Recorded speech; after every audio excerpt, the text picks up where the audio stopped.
Hey guys, in this video I'm going to show you how you can view or show the hidden files or folders on your Mac operating system.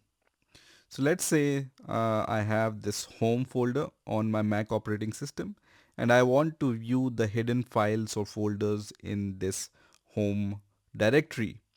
So what I need to do is I just need to open this in the Finder and then just press Command Shift period keys on your keyboard at the same time. So just press Command Shift period and it's going to show you all the hidden files. You can see now all these hidden files are visible. Generally, hidden file starts from dot at the starting. So you can see this dot zshrc is the hidden file.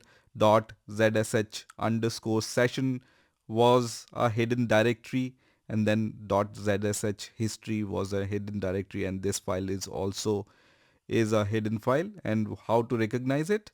It starts from the dot in front or period in the front. Now in order to hide these files once again, you just need to press once again Command Shift period or dot combinations, and all those hidden files will be hidden once again. So the key combination is Command Shift period to view the hidden file, and then once again press Command Shift period to hide those hidden files once again. So this is how you can view the hidden files on your Mac operating system. I hope you enjoyed this video and I will see you in the next video.